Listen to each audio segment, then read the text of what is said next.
Hello again. I'm getting ready to paint eyebrows on this head. This is American Kids Portrait Number 1 that I've been demonstrating the skin tone layering on, and now it's time that I'd like to show you how I do the eyebrows. You can see that there is a very faint indication of eyebrows that I put in when I was doing the contouring with the contour color. I like to give myself sort of a guide line, but it's not a distinct line, but kind of a fuzzy eyebrow shape of a line. And it doesn't have a beginning or an end. It blends into the contours of the face. And I think this is a good idea to put a line to help guide your strokes when you're doing the details on the eyebrows. But before you plot the line, I suggest that you study your reference material and your photographs to really consider exactly where you want that, and you need to consider the expression and the shape and how far the line is from the eye. And children's eyebrows are fairly close to the eye, and sometimes amateur painters want to put the eyebrows way up here on the forehead, and that's not correct. That's not natural. The eyebrow needs to follow the contour of the brow bone, like that. And so I'm going to look at my photographs and just go through that and get some ideas. You're going to be looking at the color and the shape and the expression and also the details. These are going to give us information. This child has very light eyebrows and light and distinct, and the photograph isn't real distinct, but you can see how the darkest part is kind of a little shadow right here, and then it's very light at the two ends. And this one, it's hard to see her eyebrows. They're also very light, and she's got hair growing in front of it. You can kind of see how close that eyebrow is to the eye, and then it comes up a little bit as it goes out to the side. That gives her a certain expression, personality, attitude. This child has eyebrows that go up, that slant up in the middle. It gives her a different personality, a different attitude, and they're darker. And most children don't have a very fine line for eyebrows. They have a lot of these little wild hairs. They're kind of fuzzy and bushy, and especially in here at this end.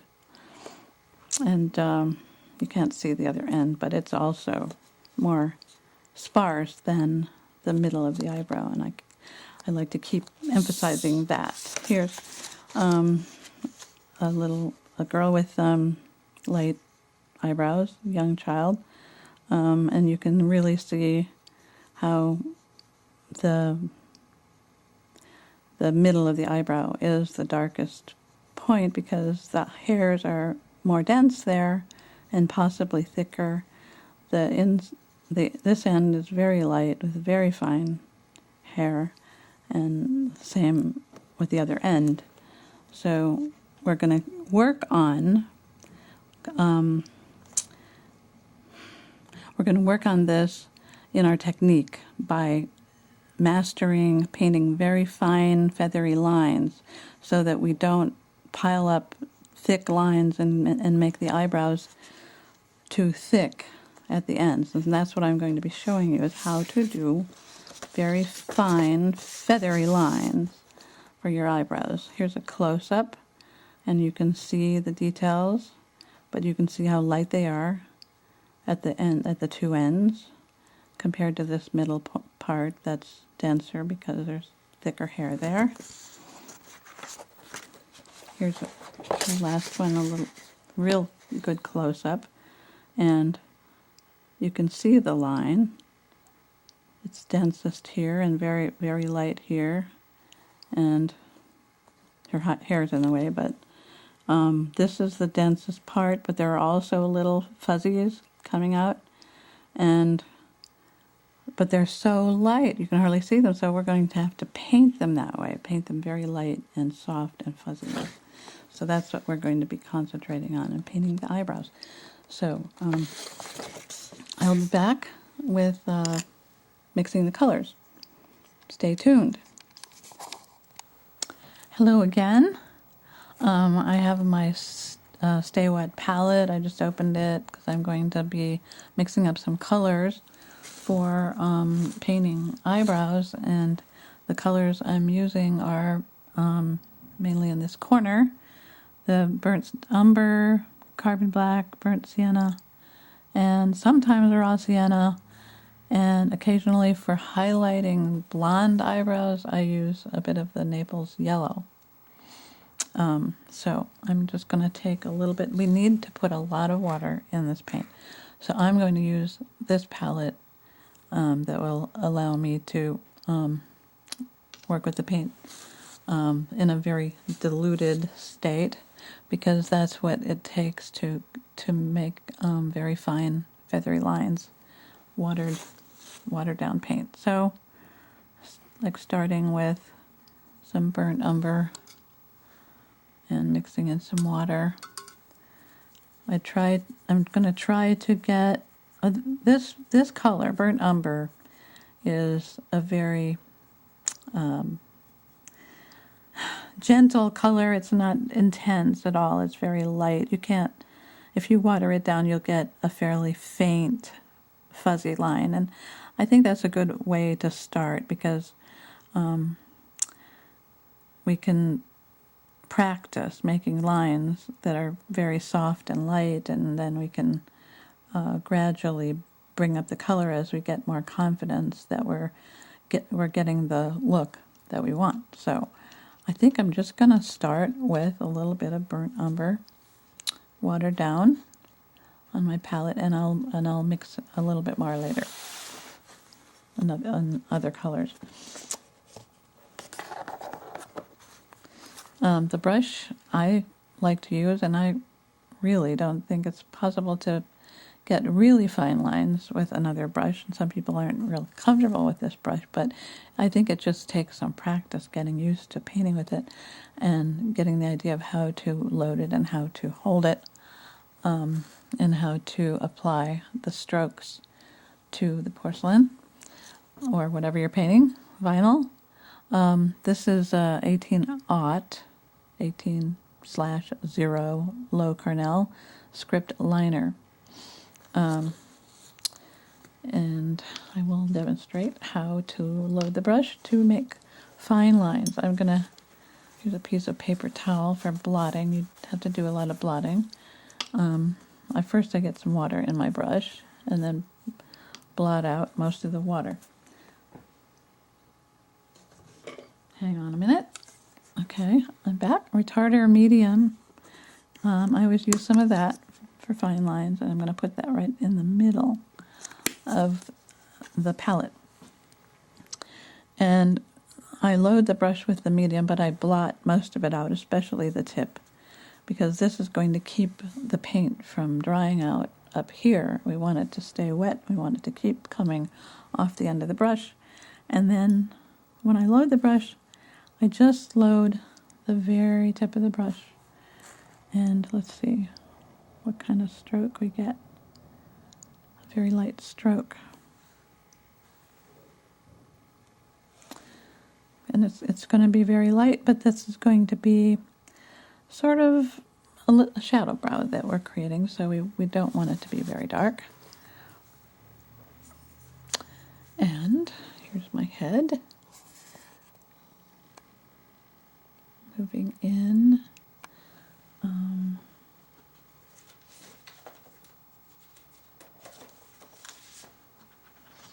think I've got my photograph handy.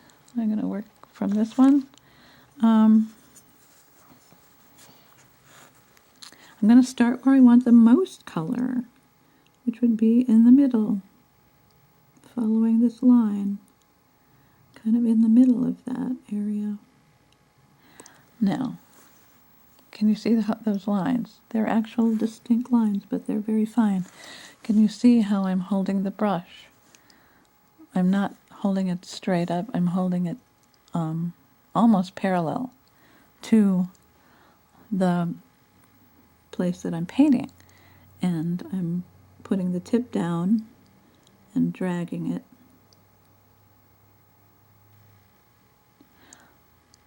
to make the stroke.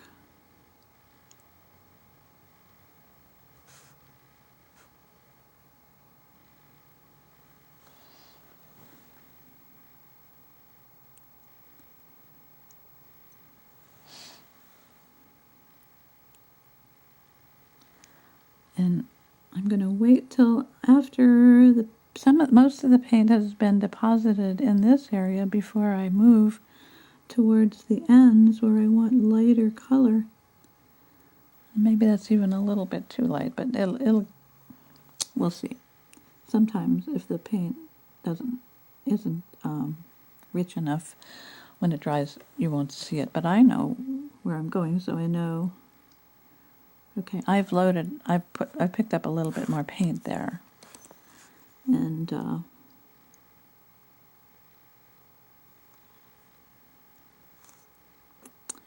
okay, another thing I forgot to mention is something that I demonstrated on the very first instructional video I did to help guide yourself so that you get the eyebrows identical to one another.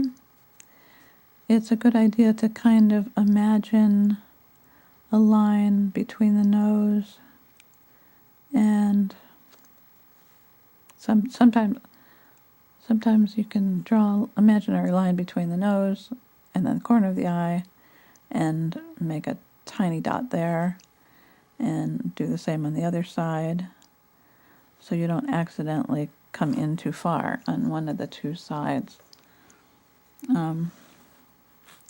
If that is a problem, you can use a toothpick to rub it off. And you can do the same with the outer corner. I'm going to put a little dot there. A line from the corner of the nose, corner of the eye, into the eyebrow. And then if there is, some eyebrows have a more distinct shift as it follows the contour of the eye than this one, but it's very subtle here. So I'm going to mark a middle place to help keep the eyebrows identical and symmetrical.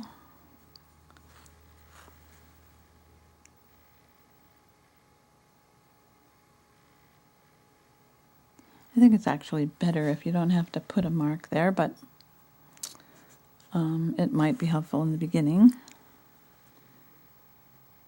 or it might be distracting. I'm going to leave it up to you if you want to use that trick. It might just get lost when I do all the details, and if not, I can correct it with a toothpick. I like to paint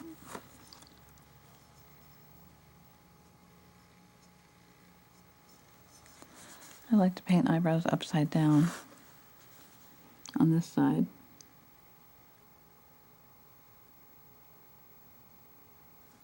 Because I like to do this kind of stroke. I've got the brush at a little bit more of an angle on this side,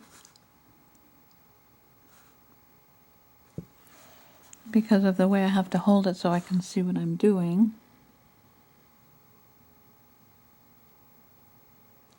I think I'm going to see how my camera does in focusing a little bit closer. Oh, a little too close. Okay, let's try that. have to be careful not to move it. Maybe I better back off just a little bit.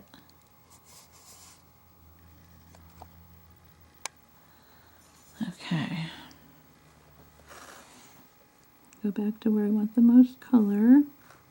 After a while, I find that I need to clean my brush with water and blot by dragging it on the towel, and then pick up some of the retarder medium and then blot that.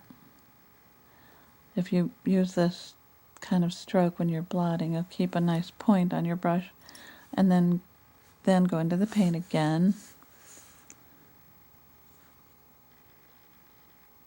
because I want a little bit of water in the brush.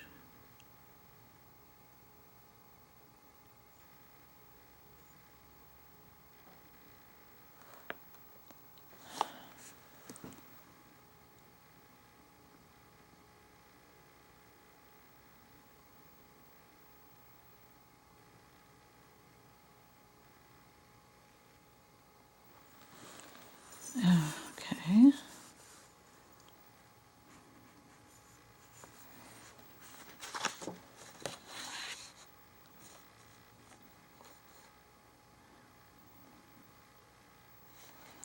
I'm looking to see how much space there is between this eyebrow.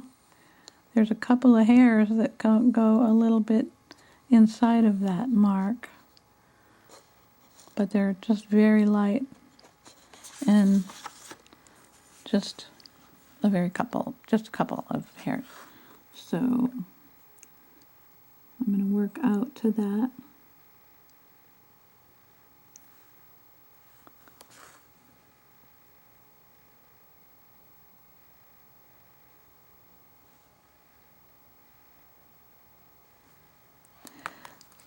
This might be a good time to lighten that spot.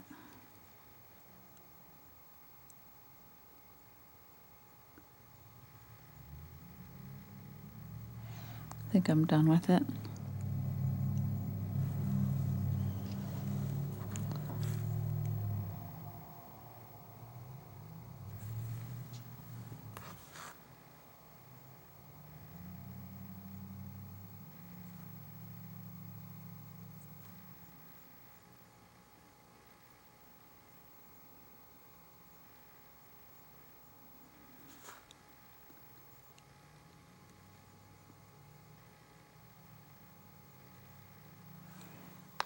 Okay.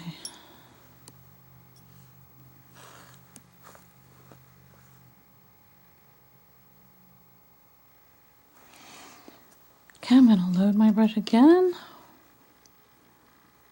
into the water and blot, into the retarder and blot, and now into the paint with just the tip of the brush, and then sometimes a quick blot so I don't get too much paint coming off of the brush on that first stroke. Again, going into the middle.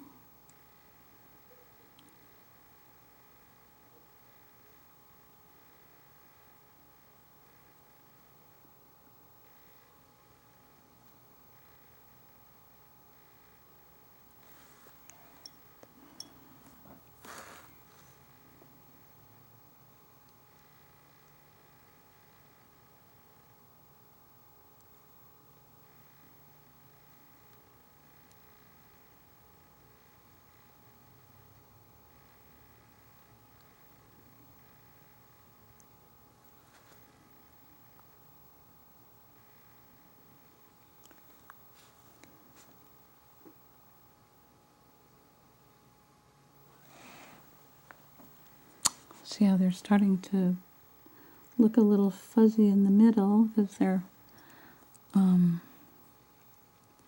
more indistinct, but we're going to sharpen the detail when we mix another layer, another color for the next layer.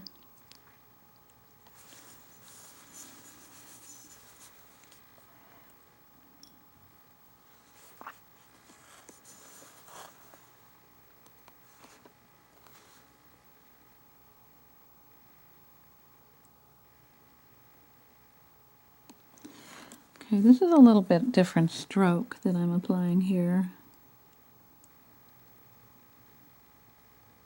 because the brush is at a higher, more of an angle. The cord's in the way.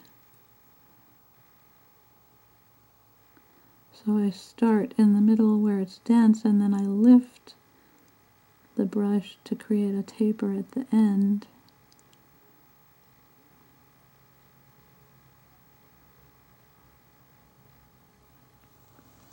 The ideal hair strokes have a little bit of a taper to them.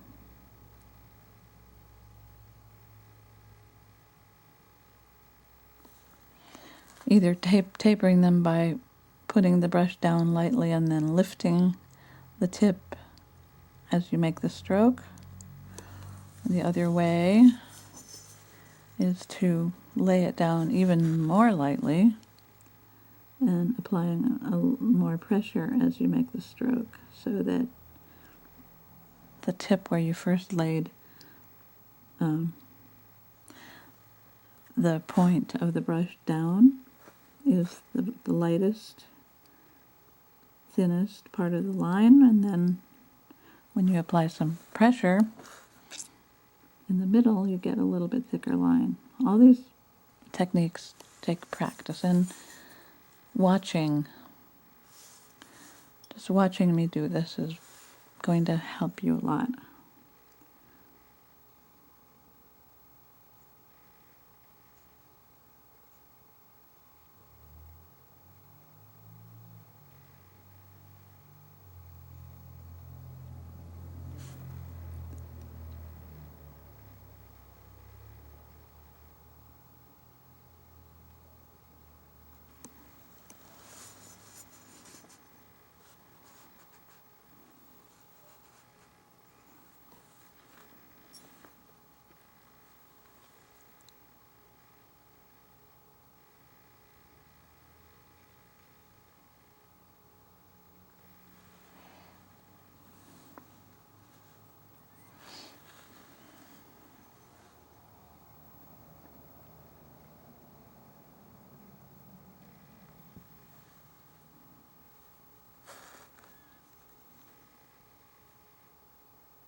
Oh dear. I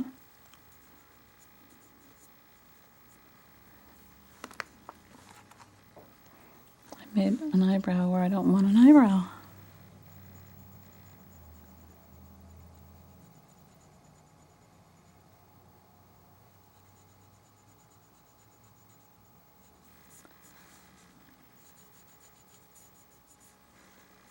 Well, it'll be under the hair. Yeah, be careful not to do what I just did. Okay, I'm going to take a break and be back with another layer. Stay tuned. Okay, I'm going to mix up another color for a little bit darker, deeper shade of brown. Last time we used the burnt umber, which I told you was a kind of a gentle color, not very gutsy color. This time I want to make it a little bit gutsier, and I could put black in this color, but instead what I like to do sometimes is use the sienna. Sometimes you're going to want more red in your eyebrows depending on the color of the eyebrows you're trying to paint, depending on the wig and the complexion of the doll you're painting. You're going to want to use more red in the eyebrows, and you may even want to use this color in that first layer. At least some of this color. it's kind of bright by itself, but you can tone it down with a little bit of brown or black, or sometimes blue. But I'm going to put a little bit of carbon black in it, and this is going to make it turn into a darker brown. Just a tiny bit of black, but I'm using the black because black is a very intense color, and I can make finer lines with it even when it's watered way down. So I'm going to see how this works for the second layer on the eyebrows.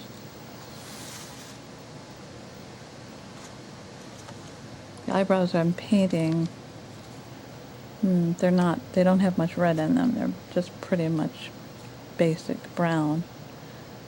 Here's my head.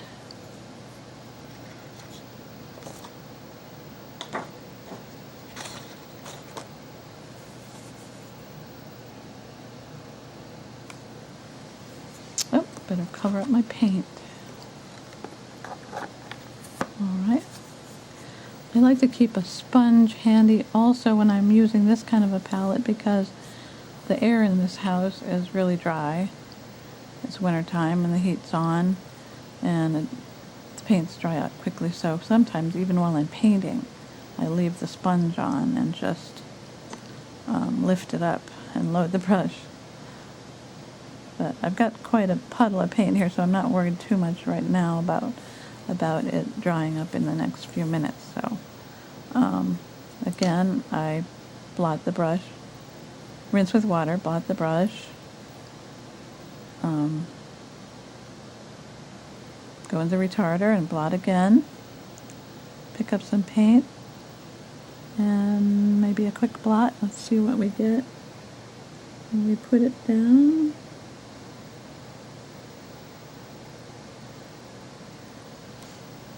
I'm going to zoom in.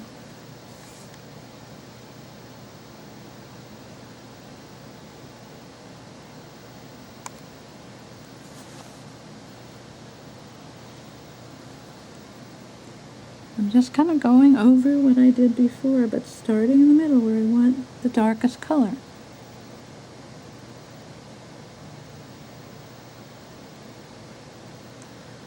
It's still a little bit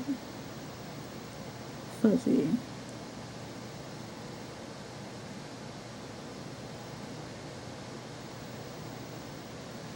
But I can definitely see lines. This paint is not as grainy as the brown, as the burnt umber. And it forms a more distinct line, even though it isn't even quite as dark. It's just got a different grind maybe to the pigment.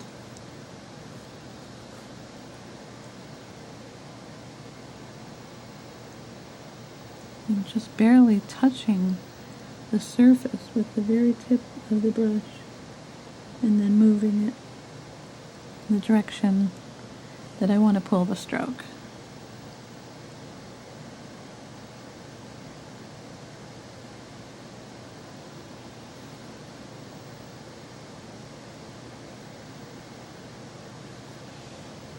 A lot of times I will start working on the eyebrows while I'm doing the eyelashes while I'm doing the eyebrows, but I'm going to resist doing that and save it for another demo.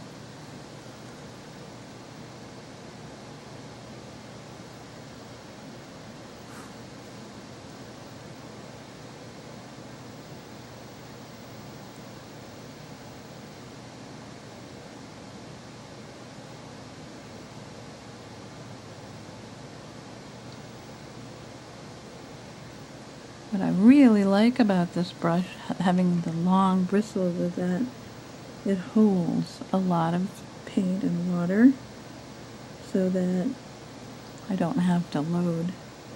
I can make many strokes before I have to load the brush again.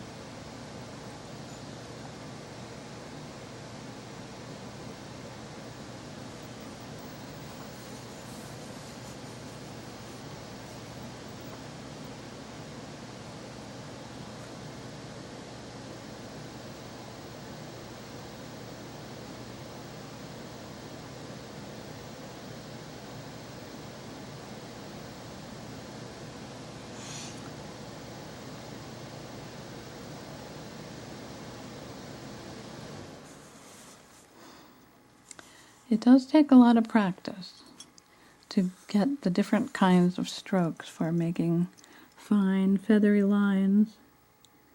And I often tell my students to paint an eyebrow on a spare head or even on the back of the head that you're working on, just to get practice in making those fine feathery strokes.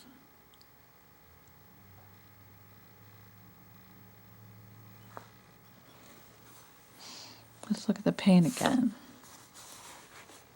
We're talking about very watery paint, and if it's too thick, you're not going to be able to get a very fine stroke with the paint, so you'll want to add a little bit more water. If it's too much water, you won't see the stroke. It'll just be too watery. There won't be enough pigment in it. So a lot of the skill is in mixing the color to the right consistency, and then using the retarder helps to keep the brush from drying out too fast, because when it gets dried out, the paint is not going to flow anymore. It's just going to stop, and you're going to have to reload the brush. So all these little details are important. Okay. I am pretty satisfied with the way it's looking, except that I want more dark color in the middle. I'm going to leave these little wisps alone, and I'm going to add some darker color right in the middle where the hair is the most dense. And I'm going to put a little bit more black in the brown to make a little darker brown.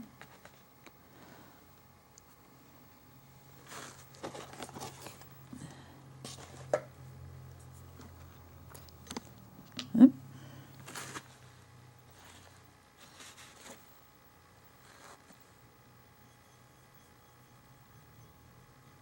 Like I said, black is a very intense color. It seems to be ground very fine, and of course it's very dark. So you can water it down a lot and still get a very clean, distinct line. Okay, I rinsed my brush. Now I'm going into the retarder medium and blotting. Pick up some of the darker color and blot a little bit. And then start in the middle where you want the darkest color. I don't have enough color on my brush. I'm going back into the paint now.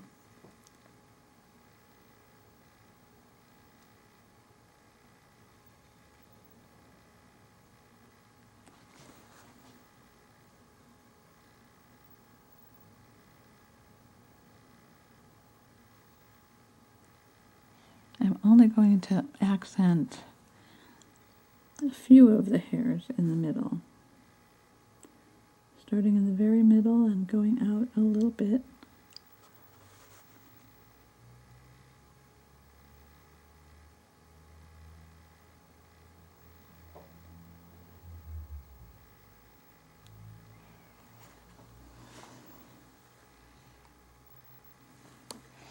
I'm going to load one more time. Water, medium, paint.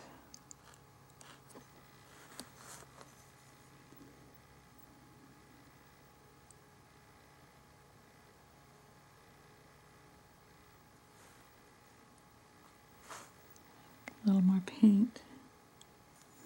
Oh, there's some fuzz on the end of the tip of my brush.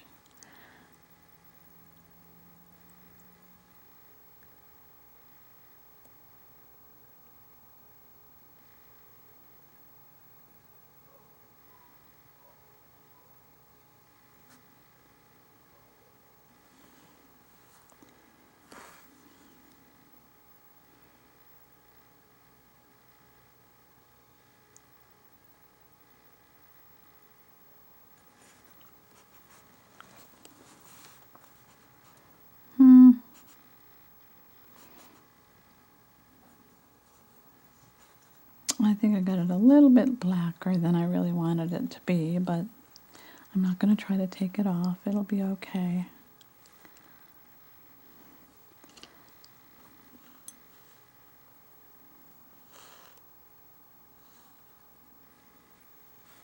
Maybe she'll be a brunette.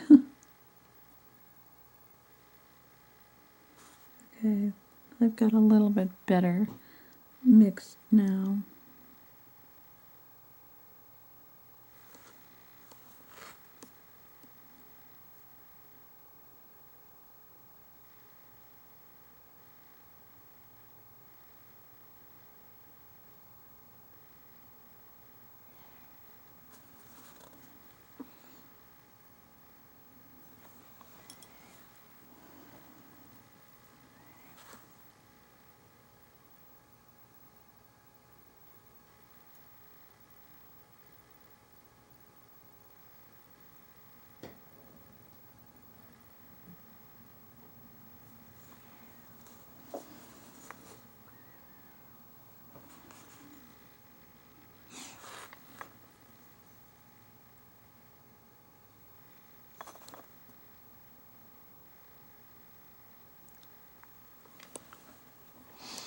Okay.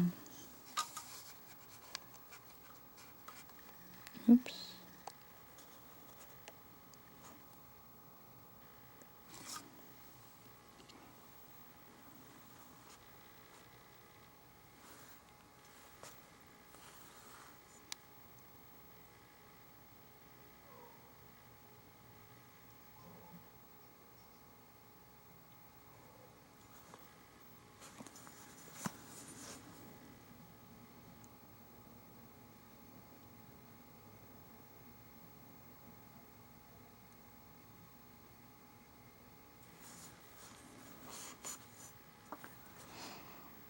Okay. That's the basic idea on eyebrows.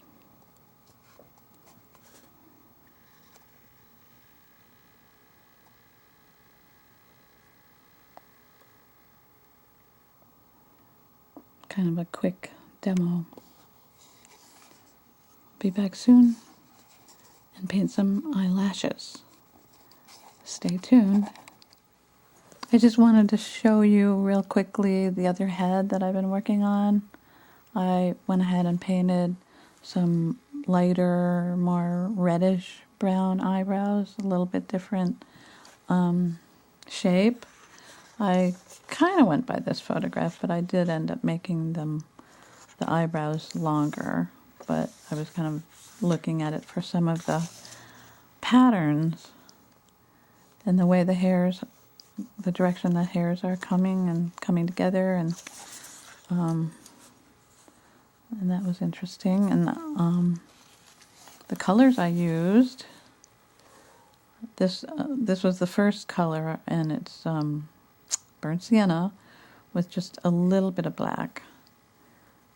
So it's not quite so orangey, and it has a little bit more density to it, so it shows up.